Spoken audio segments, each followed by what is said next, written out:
অধ্যাপক মনতোষ কুমার দেশের বিষয়টা হচ্ছে এরকম যে আপনি এবং আমি বা আমরা যখন মানুষ আমাদের মধ্যে কিন্তু দ্বৈততা থাকবে, প্রশ্ন থাকবে, হয়তো রাজনৈতিক বিভাজনও থাকবে, কিন্তু তারপর আমরা আবার একসঙ্গে বসে তো চা খেতে পারি। এটাই তো মনুষ্যত্ব হওয়া উচিত ছিল।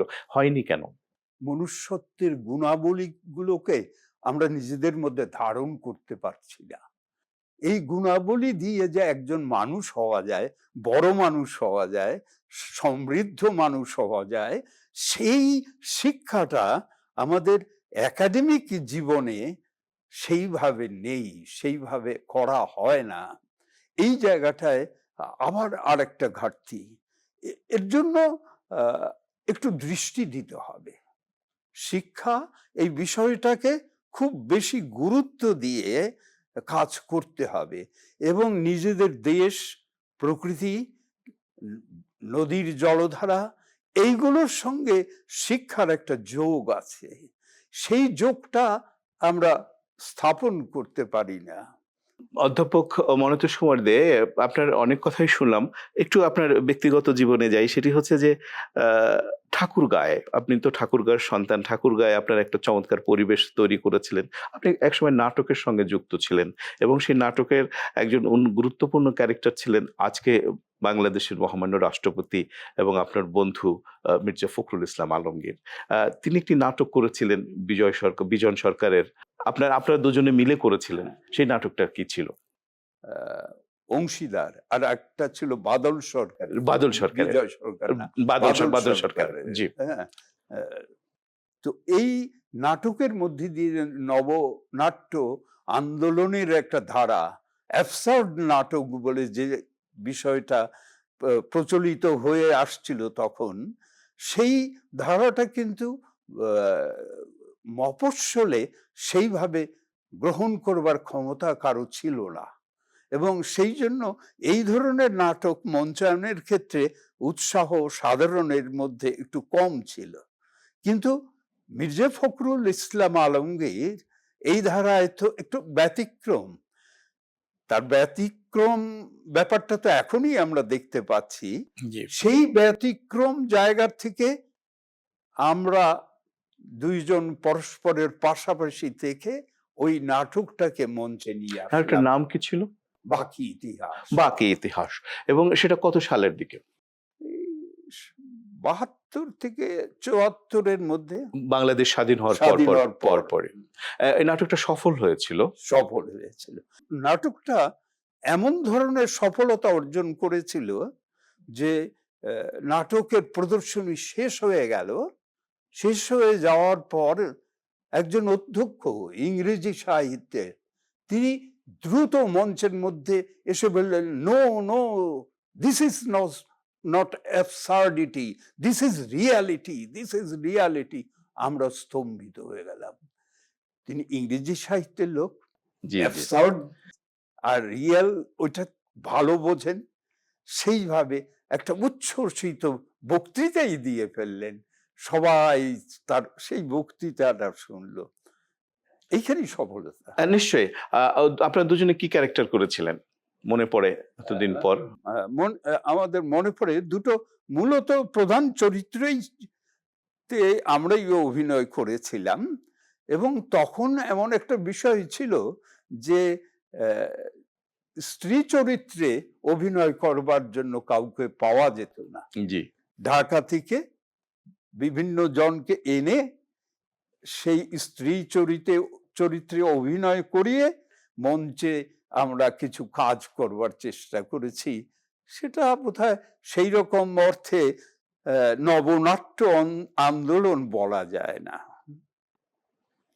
আবৃত্তির সঙ্গেও আপনি জড়িত। আপনার উচ্চারণ, আপনার সেটা প্রমাণ করছে যে আপনি আবৃত্তির সঙ্গে আছেন। অবশ্যই কিছুটা যুক্ত ছিলাম। এখন নাই? এখন ভাষায় নিজে আবৃত্তি করি। ভালো কবিতা পেলে পড়ি সেটা। কবিতা আমি লিখতে পারি না, কিন্তু কবিতা যেন আমার প্রাণের কথা বলে, আমার হৃদয়কে আলোড়িত করে। কবিতার মধ্যে একটা স্পন্দন অনুভব করি। সেই কবিতা, সেই কারণেই আবৃত্তির একটা আগ্রহ জাগে। সত্যিকার অর্থে। আমার নিজস্ব একটা আবৃত্তির সংগঠন আছে, কিন্তু ছোটদের নিয়ে করি। যারা বড় কলেজে পড়ে তারা কিন্তু এই জায়গাটায় উৎসাহী না। স্কুলের ছাত্রছাত্রীদের মধ্যে দেখা যায় এই উৎসাহ আছে, এবং সেই জায়গাটায় কাজ করবার একটা প্ল্যাটফর্ম তৈরি করতে গিয়ে আমরা শেষ পর্যন্ত, তারা তো চলে যায়, বিভিন্নখানে চলে যায়, যারা কাজ করে মফস্বলের শহরে তারা রাজধানীতে চলে আসে, বিদেশে চলে যায়। তারপর ওটা ঝিমিয়ে পড়ে, আবার আবার নতুন করে জাগাতে হয়। এই কাজটা সংস্কৃতি কর্মীর। যার সঙ্গে আপনার বন্ধুত্ব এবং আপনার বন্ধু মির্জা ফখরুল ইসলাম আলমগীর আজ রাষ্ট্রপতি, বাংলাদেশের 23তম রাষ্ট্রপতি। একজন বন্ধু যখন সহকর্মী, কালচারাল মানুষ যখন রাষ্ট্রপতি হয়, আপনার একজন বন্ধু রাষ্ট্রপতি, এটা কেমন লাগছে? স্বাধীন বাংলাদেশের রাষ্ট্রপতি, 23তম রাষ্ট্রপতি। একটা মর্যাদাপূর্ণ আসন হচ্ছে রাষ্ট্রপতি পদটা। জি। আজকে এই মুহূর্তে তার সঙ্গে বা তার বিষয়ে অন্তরঙ্গ কথনগুলো হয়তো আমি সেইভাবে বলতে পারবো না, কেননা আমাদের মধ্যে সম্পর্কটা কিন্তু এত গভীর ছিল, তুই এর সম্পর্ক। আচ্ছা। আপনি তো নয়ই, নয়। বন্ধুদের সঙ্গে তো আপনি বলা হয় না, জি। তুমি বলে, কিন্তু তুই। হুম। এই সম্পর্কটা এত গভীর ছিল বলে সে নিজেকে তৈরি করেছে, এবং আমিও বুঝতে পারিনি যে সে তৈরি করছে। আমরা ভেবেছিলাম শিক্ষকতা করবে এবং সেই ক্ষেত্রে গিয়ে গবেষণা করবে, অর্থনীতির বিষয়ে গবেষণা করবে, কিন্তু সেই জায়গাটা হঠাৎ করে বাদ দিয়ে ঠাকুরগাঁও কলেজে অধ্যাপনাও করছেন। হ্যাঁ, দিনাজপুর, প্রথম তার ঢাকা কলেজে অধ্যাপনা, তারপর দিনাজপুর সরকারি কলেজ, ঠাকুরগাঁও সরকারি কলেজ, এই কয় জায়গায় অধ্যাপনা করেছেন। তারপর তিনি অধ্যাপনা ছেড়ে রাজনীতির সঙ্গে যুক্ত হয়েছেন। তো রাজনীতির সঙ্গে যুক্ত হওয়ার পর একটা তো দূরত্ব তৈরি হলো। জি। আমি থেকে গেলাম আমার ঠাকুরগাঁয়ে, আর সে চলে আসলো ঢাকায়।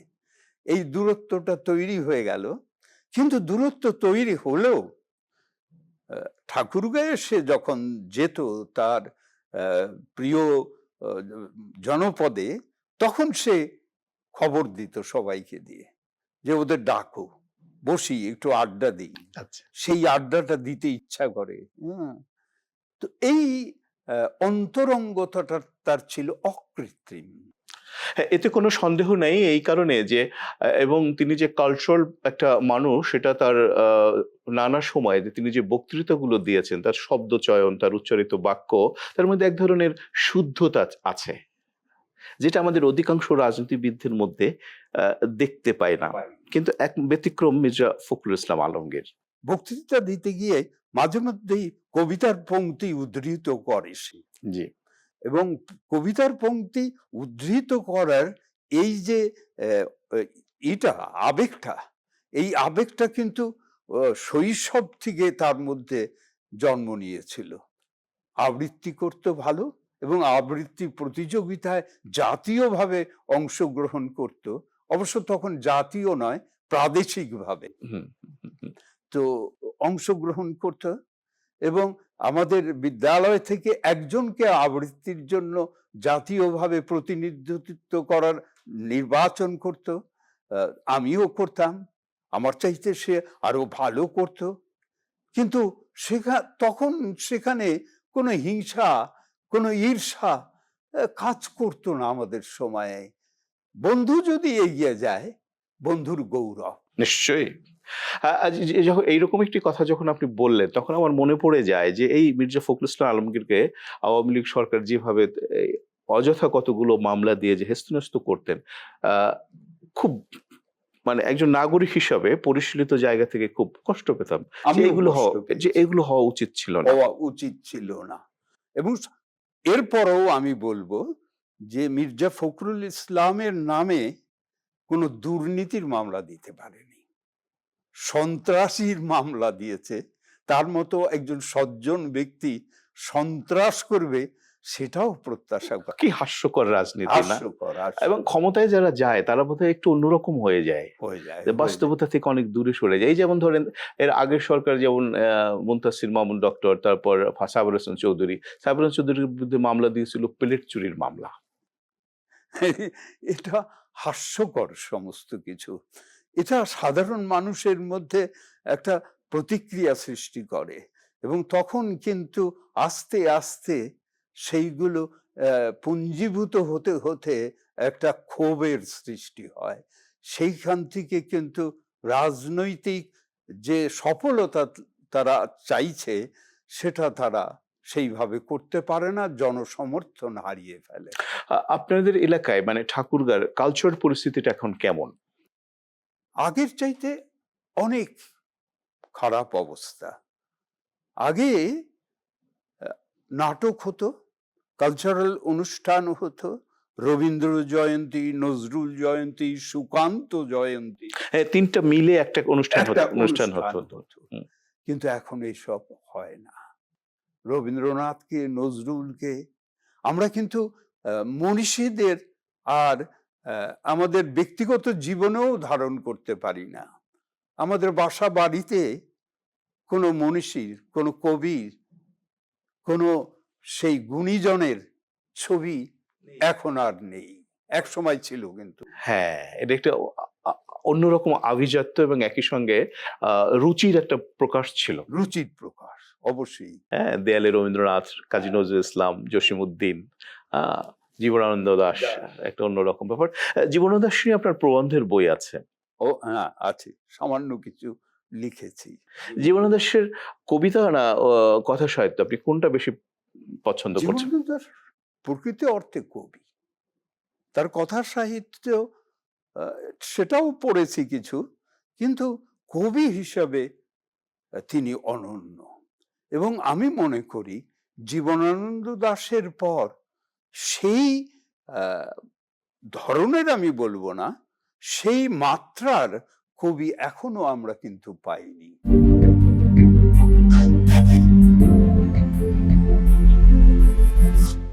মজার ব্যাপার হচ্ছে যে যত দিন যাচ্ছে, যত সময় গড়িয়ে যাচ্ছে, ততই জীবনানন্দ দাশ বিকশিত হচ্ছেন, প্রকাশিত হচ্ছেন নানা মাত্রায় এবং নানা ভঙ্গিতে। ছাত্রদের কাছে, তরুণ কবিদের কাছে এক বিস্ময়কর ব্যাপার। অবশ্যই জীবনানন্দ দাশের মধ্যে এমন একটা বোধ ছিল, যেই বোধটা মানুষকে ভাবাতো। ইঙ্গিতময়তার মাধ্যমে অনেক কথা বলবার চেষ্টা করতেন তিনি, এবং সেই জন্য একটা স্বপ্ন দেখত, একটা বিষণ্ণতার গাঢ় ছায়ার ভেতর থেকে বেরিয়ে এসে আলোকিত উদ্ভাসন, এইরকম কতগুলো ব্যাপার জীবনানন্দ দাশের কবিতাগুলোতে আমি লক্ষ্য করেছি। আমি ঠিক জানি না আপনি এটা দেখেছেন কিনা, সম্প্রতি একটি সিনেমা হয়েছে বনলতা সেন নামে। আমি দেখিনি, শুনেছি। কামরুল হাসান উজ্জ্বলের ডিরেকশনে এবং ছবিটা আমরা দেখেছি ঢাকায়। এটা অসাধারণ ছবি। জীবনানন্দ দাশ তার মোহিনীর ঘোড়া এবং তার জীবনানন্দ দাশের যে জীবনবোধ এবং একই সঙ্গে যে নিংড়ে নিংড়ে নিজেকে তৈরি করবার, প্রকাশ করবার যে উদগ্র বাসনা, এই ছবিটার ভেতরে, বনলতা সেন ছবিটার প্রতিটা দৃশ্যের মধ্যে এক অসাধারণ ব্যঞ্জনার সঙ্গে সেটি প্রকাশ করেছেন, পরিচালিত করেছেন কামরুল হাসান উজ্জ্বল। এই বিষয়টা বনলতা সেন কিন্তু শরীরী অস্তিত্বে নয়, মানসিক অস্তিত্বে তিনি পাঠকের সামনে আবির্ভূত হয়েছেন। বনলতা সেন কে, এটা খুঁজতে যাওয়া বৃথা আমার মনে হয়, এবং সে সম্পর্কে অনেক গবেষক কিছু কাজ করছেন, কিন্তু আমার মনে হয় বনলতা সেন কোনো মানবী ওই অর্থে নন। বনলতা সেন একটা আমাদের আদর্শের, আমাদের দর্শনের, আমাদের জীবন যাপনের সঙ্গে যুক্ত হয়ে একটা আলাদা অনুভূতি তৈরি করে এই দিয়েছে। ছবিটাও সেটা একটা আলাদা অনুভূতি দেয়। সে শুধু জীবনানন্দ দাশ বনলতা সেনকে এই ডিরেক্টর কিংবা উজ্জ্বল খুঁজতে যাননি। একই সঙ্গে চারপাশের যে জীবনবোধ এবং স্বপ্ন এবং কল্পনার যে বিস্তার, তার একটা অসাধারণ সেলুলেট তৈরি করেছেন এই ছবিটি। খুবই ভালো হয়েছে। আমার দেখবার সৌভাগ্য হয়নি। একটা সুযোগ পেলে ছবিটি সুযোগ দেখবেন। পেলে অবশ্যই বনলতা দেখব। সেন দুর্দান্ত একটা ছবি। হ্যাঁ? হ্যাঁ। এবং এর মধ্যে এক্সপেরিমেন্ট আছে এবং ১০ বছর ধরে এই স্ক্রিপ্টটা তিনি তৈরি করেছেন এই পরিচালক। জীবনানন্দ দাশের একটা ব্যাপার, তিনি যখন কবিতা লিখতেন আহ, সেই সময়ে আহ, আরো অনেকে তার ব্যাপারে একটু যেন ঈর্ষাপরায়ণ ছিলেন এবং তিনি একটি কবিতা লিখে বিতর্কিত হয়েছিলেন। ক্যাম্পে নামে একটি কবিতা। এই কবিতাটিকে অশ্লীল বলা হয়েছিল। তার চাকরি চলে গিয়েছিল কলেজের। তো জীবনানন্দ দাশ আহ, এই জায়গাটাতে মানে আত্মমগ্ন থাকতেন, আত্মমগ্ন থাকতেন। এই আত্মমগ্নতা, এই মগ্নতা আমাদের মধ্যে নেই। কবিদের মধ্যে এই মগ্নতাটা খুব জরুরি। মগ্নতা নেই বলেই কিন্তু আমরা সময়কে অতিক্রম করে অসীমে যেতে পারি না। অসীমে যে যেতে যেভাবে গিয়েছেন জীবনানন্দ, রবীন্দ্রনাথ, কাজী নজরুল ইসলাম। অবশ্যই তাই না? তাই। অসীমে যাওয়ার একটা অসাধারণ শক্তি থাকা দরকার লেখকের, সৃষ্টিশীল মানুষদের। অবশ্যই। হ্যাঁ, অসীমের সন্ধানই তো প্রকৃত সন্ধান। যে সীমার মাঝে অসীম তুমি। অসীম তুমি। আ চলমান সময়ে একটা খুব পরিস্থিতি একটু জটিল। আমাদের কালচারাল যে বা সাংস্কৃতিক যে জায়গায় ধরুন কোথাও নাচ হচ্ছে, কোথাও গান হচ্ছে, কোথাও একটা কনসার্ট হচ্ছে। এক গোষ্ঠী গিয়ে সেটা বন্ধ করার চেষ্টা করছে বা বলছে যে এটা বন্ধ করে দাও এবং বন্ধ করে দিচ্ছে। আ আবহমান কালের শত সহস্র বছরের যে বাঙালি শিল্প, সাহিত্য, সংস্কৃতি বিকাশের ক্ষেত্রে এটা তো একটা বাধা, তীব্র বাধার বাধা। সৃষ্টি হয়েছে, এটা অন্তরায় হয়েছে, একটা ভয়ানক অবস্থার সৃষ্টি হয়েছে। এই জায়গাটাতে সরকারের একটা ভূমিকা নেওয়ার দরকার আছে এবং যারা বিভিন্নভাবে সমস্ত বিষয়গুলোকে নিয়ন্ত্রণ করেন তাদেরকে নিয়ন্ত্রণ করতেই হবে। শুধু সাংস্কৃতিক অনুষ্ঠানের স্বার্থে নয়, জাতির স্বার্থে করতে হবে। কিন্তু বিস্ময়কর ব্যাপার হচ্ছে যে সরকার বা সংস্কৃতি মন্ত্রণালয় থেকে এরকম কোনো অ দেখতে পাচ্ছি না যে যার যারটা করতে দাও। তোমরা যারা ওয়াজ করছো তোমরা ওয়াজ করো। যারা গান করছে তারা গান করুক। যারা ছবি আঁকছে তারা ছবি আঁকতে দাও। যারা সিনেমা করছে তারা করতে দাও। সবার কাজটা করতে দাও। এজন্যই তো বাংলাদেশ। তাই না? মির্জা ফখরুল কিন্তু সেই দিন এই হ্যাঁ, কথাটা এটা বলেছিলেন। জি, তিনি বলেছিলেন। হ্যাঁ, কিন্তু সেটা হচ্ছে না। হচ্ছে না। এই না হওয়ার কারণটা হচ্ছে রাজনীতিতে যে শুদ্ধাচার, রাজনীতিতে যে কমিটমেন্ট, সেইগুলো দারুণভাবে অনুপস্থিত এবং সে কারণেই এই বিষয়গুলো তাদের অবহেলার বিষয় হয়ে গেছে। না, একটা মনোজগৎ তৈরি করতে হবে। না এটা চুপ থাকারও একটা ব্যাপার তৈরি হয়েছে আমার মনে হচ্ছে। ভোটের একটা রাজনীতির ব্যাপার আছে কি এখানে? কিছুটা হয়তো আছে, অস্বীকার করা যাবে না, কিন্তু তারপরও এটাকে সেই দিক থেকে অতিক্রম করে আমাদের সামনের দিকে এগোতেই হবে। একটা বহুত্ববাদী সমাজ তো আমাদের, তাই না? এখানে হিন্দু, মুসলমান, বৌদ্ধ, খ্রিস্টান সোসাইটি সোসাইটি সবাই মিলে তো আমরা আছি। তো আমাদের সকলের কথা তো শুনতে হবে। শুধু এক পক্ষের কথা শুনতে হবে সেটা তাহলে কি সমাজটা বিকশিত হবে? না, একটা সার্বিক অবস্থার মধ্যে দিয়ে এগিয়ে নিতে হবে দেশকে।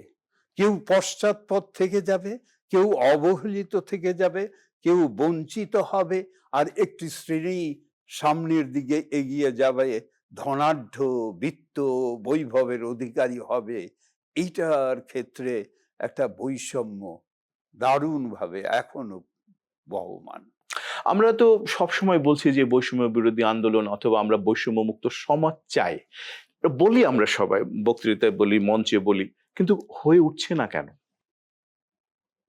আমাদের আমাদের একটা বিষয় কি যে আমরা যেটা পড়ি সেটা জীবনের সঙ্গে মেলাতে পারি না। সেটাকে যেটা পড়ি সেটা আলগা হয়ে থাকে এবং তার মধ্যে দিয়ে যদি আমরা যেতে পারতাম সেই বিষয়টা যদি আমার কোনো অঙ্গীকার থাকতো তাহলে এই কাজগুলো ঠিকই হতো, কিন্তু সেই অঙ্গীকার বা কমিটমেন্ট এখন নাই।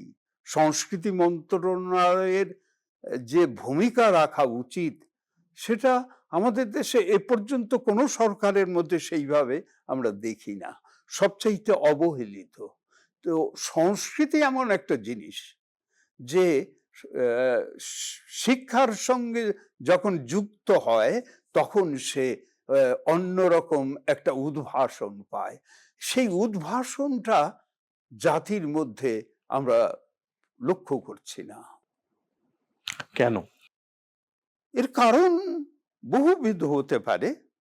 এই মুহূর্তে শুধু আমি বলবো যে আমাদের শিক্ষা ব্যবস্থায় একটা বৈপ্লবিক পরিবর্তন না আনতে পারলে, আমরা যদি বিদেশি সংস্থার পরামর্শে শিক্ষা ব্যবস্থাকে গড়ে তুলি এবং বিদেশে গিয়ে তারপর এসে তাদের সমস্ত প্রকল্পগুলোকে শিক্ষা বিভাগে বাস্তবায়িত করতে চাই, তখন তো এটা কন্ট্রাডিক্ট করে। শিশুরা বা শিক্ষার্থীরা তারা তো এই জল হাওয়ার সঙ্গে যুক্ত, এই নদী মাটির সঙ্গে যুক্ত, এই পাহাড় অরণ্যের সঙ্গে যুক্ত। আমাদের শিক্ষাকে এটার সঙ্গে মিলাতে পারছি না, এবং যে কারণে আজকে আমরা উদারতার কোনো দৃষ্টান্ত দেখতে পাই না। এই অনুদার সংকীর্ণ মানুষ হয়ে খুব ছোট মানুষ হয়ে যাচ্ছি, দিন দিন বামন হয়ে যাচ্ছে, বামন হয়ে যায়। এখান থেকে আমাদের বেরিয়ে আসতে হবে। এই বেরিয়ে আসার মন্ত্রটা জানতে চাই আপনার কাছে। বেরিয়ে আসতে হলে সামগ্রিকভাবে কাজগুলো করতে হবে, এককভাবে কিছু করা যাবে না। সরকারের উদ্যোগই যথেষ্ট হবে না, এ ব্যাপারে সচেতন মানুষ যারা তাদেরকে এগিয়ে আসতে হবে। এবং দেখা গেছে যে যে কাজ স্বতঃস্ফূর্তভাবে করে মানুষ, সেই কাজে সফলতা বেশি আসে। পক্ষান্তরে যে কাজ নির্দেশিত হয়ে আরোপিত হয়ে করা হয় তার মধ্যে আমরা সেই সফলতা খুঁজে পাই না।